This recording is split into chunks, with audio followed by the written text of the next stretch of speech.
to date. And this is because of a terrorist act on American soil. The Americans were able to go into Iraq, claiming that there was WMDs, weapons of mass destruction. They never found them.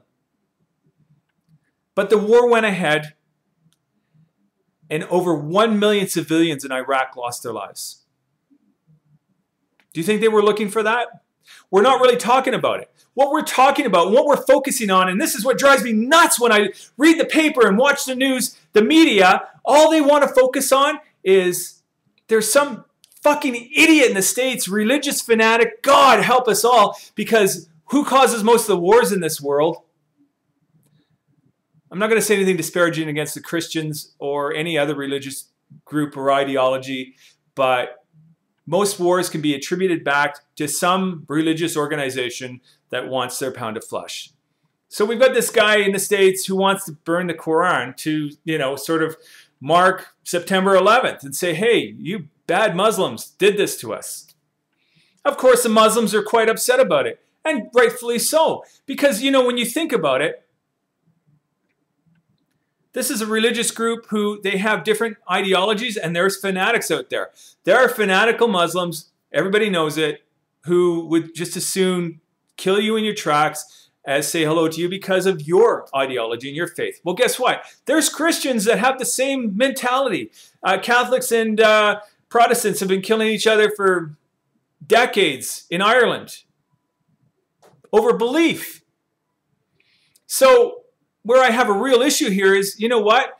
I know Muslim people personally. They're amazing. They're salt of the earth. Their religious beliefs they're not the sum of who that person is. And quite honestly, I find it sad that, you know what? Muslim people lost a lot on September 11th too. And they're still dealing with this. They're dealing with it on a level where it's just, they're looked at differently. And we see it, and we look at the media and how they portray it. And, I think sometimes my feeling is they're getting a raw deal because of their beliefs. And because a small percentage are sort of dictating how Muslims as a whole, and, Muslims are probably one of the, if not the largest religious group in the world. I'm not sure. I think Hindu is up there. Catholicism is up there. We're talking about people here and religious beliefs and their spiritual beliefs. They don't all want to kill the white man. They're not all terrorists. They're not all going to blow themselves up at the drop of a dime in the name of Allah. But yet here we are trying to put the spin on it, September 11th, the Muslims, let's tie them all in. And let's just keep it rolling in people's minds that it's possible the next Muslim you see is going to, harm you or your family. This is powerful mojo. This is stuff that really sits with people, resonates, makes you think maybe you're not safe in your own soil. That's the brilliant thing about what the Americans have done. And I this is my soapbox. This is my opinion. And if you're watching, you're either going to go, hey man, you're a nutcase, or you're going to take some of what I'm saying and say, you know what, there is some legitimacy to that. So try not to get too far off track because there's so many things going through my mind about all this. And, September 11th has touched me in a lot of ways because I was there. I wasn't in New York. I was there when it came on TV, and it was pretty powerful stuff to watch. People made money.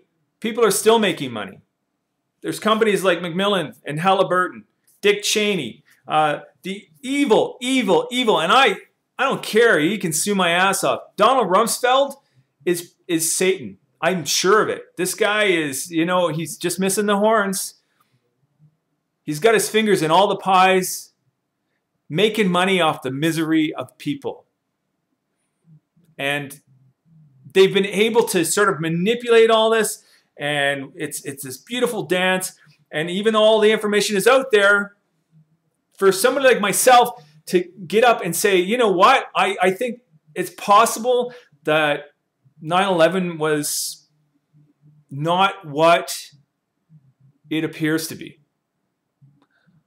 I'm on the fence as to whether or not it was a terrorist act or whether it was a controlled exercise by the American government to do a couple of things. To justify their entrance into Iraq in this terrible war that cost a lot of lives on both sides, a lot of innocent civilians, a lot of women and children died in this war. And I think it was needless. I really do. I believe that in my heart. It's the idealist in me. The American government was able to create something called the Patriot Act.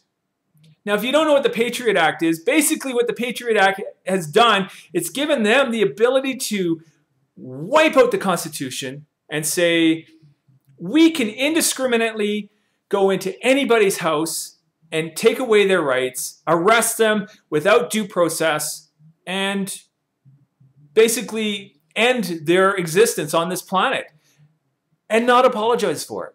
So if the American government believes you to be a terrorist, think about the power.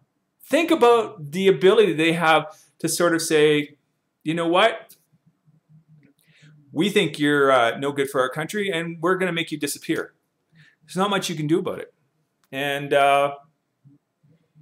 it's scary stuff. It's one of those things you don't want to believe it, and maybe we prefer to keep our heads in the sand and pretend because, you know, our lives are pretty good. And granted, I don't ever want to say anything about my life living in Canada and living in this wonderful nation and the democracy that we have. And I think it's the same for Americans. I have friends in the States.